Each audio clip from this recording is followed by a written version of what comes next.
नमस्कार साथियों, मैं विष्णु सर। आप सभी का स्वागत है मेरे YouTube चैनल विष्णु टेक्निकल गुरु में। आज हम आपके लिए जनगणना 2027 में हॉस्टल या संस्थागत भवनों की एंट्री किस प्रकार की जाती है, इस संबंध में महत्वपूर्ण अपडेट लेकर आए हैं।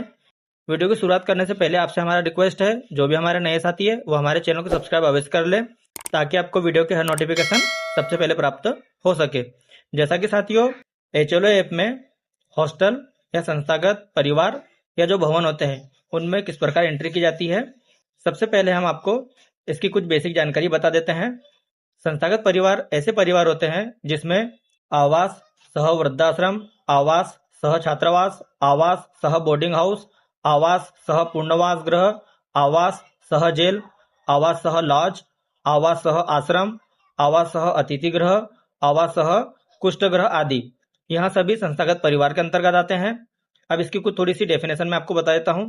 जैसे जनगणना मकानों के उपयोग के उद्देश्य को दर्ज करते समय जिनमें संस्थागत परिवार रहते हैं, वहां संस्था का प्रकार या नाम आवास सह के साथ जोड़ा जाएगा। जैसे कई स्थितियों या मामलों में आप पाएंगे कि डाक बंगला, धर्मशाला, आश्रम, नर्सिंग होम आदि का उपयोग केवल अस्थायी निवास या यात्रा के दौरान ठहरने के लिए किया जाता है, और इन संस्थानों में रहने वाले व्यक्ति संस्थागत परिवार की परिभाषा पर खरे नहीं उतरते हैं। ऐसे सभी मकान जहां इस प्रकार की संस्था स्थित है उन्हें पूर्णतः गैर आवासीय उपयोग वाले मकान के रूप में माना जाएगा। इन मामलों में उचित कोड चुनने के बाद केवल संस्था का प्रकार या नाम ही दर्ज किया जाएगा। हालांकि यदि किसी संस्था में सामान्य रूप से रहने वाले व्यक्तियों का समूह पाया जाता है तो उन्हें संस्थागत परिवार माना जाएगा, और उस जनगणना मकान का उपयोग आवास सह डाक बंगला या आवास सह धर्मशाला आदि के रूप में दर्ज किया जाएगा। जैसे विद्यालय, महाविद्यालय, अस्पताल आदि अलग अलग है।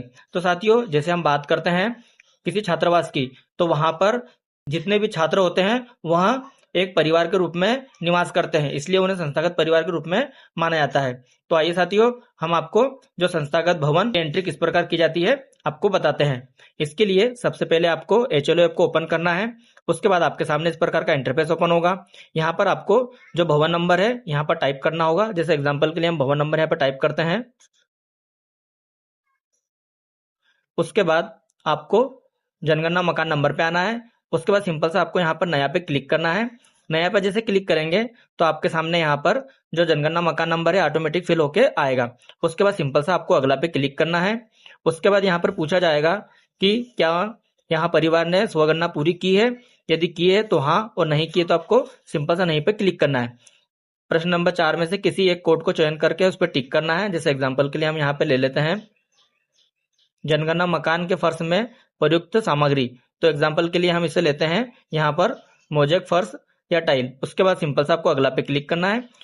उसके बाद हम प्रश्न नंबर 5 की बात करते हैं। जनगणना मकान की दीवार में प्रयुक्त सामग्री किस प्रकार की है। तो हम यहाँ पर किसी एक पे टिक लगा लेते हैं, जैसे पक्की ईंट। उसके बाद सिंपल से अगला पे क्लिक करना है।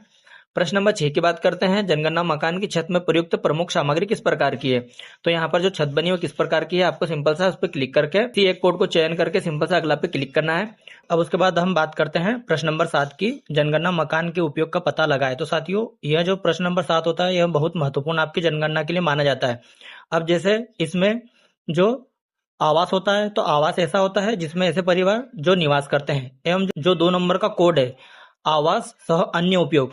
तो यहाँ पर साथियों इसमें ऐसे संस्थागत परिवार आते हैं, जैसे मैंने आपको बताया है, वृद्धाश्रम हो गया, छात्रावास हो गया, बोर्डिंग हाउस हो गया, पूर्णवास हो गया, उसके बाद जेल हो गई, उसके बाद लॉज हो गई, उसके बाद सह आश्रम हो गए, उसके बाद अतिथि गृह हो गए।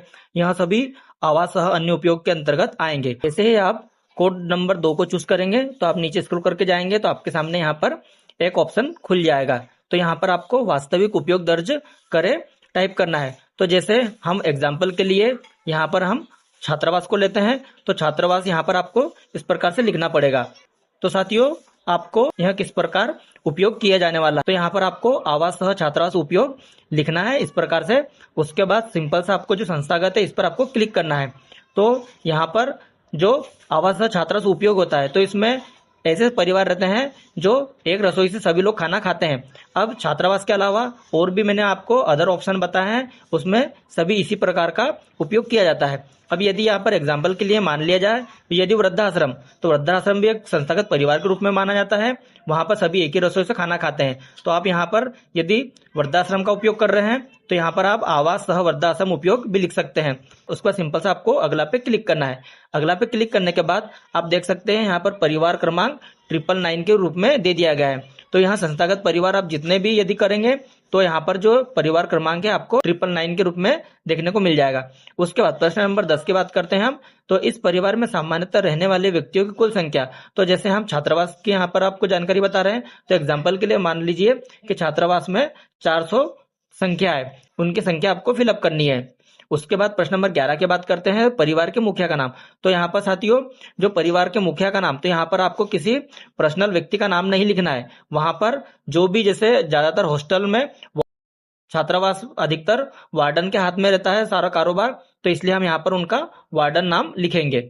इस प्रकार परिवार का मुखिया का नाम आपको लिखना है। उसका सिंपल सा अगला पे आपको क्लिक करना है। उसके बाद आपके सामने उत्तर समीक्षा के बारे में पूछा जाएगा। उत्तर समीक्षा आपको एक बार पढ़ लेना है। उसके बाद सिंपल से आपको पुष्टि पर क्लिक करना है।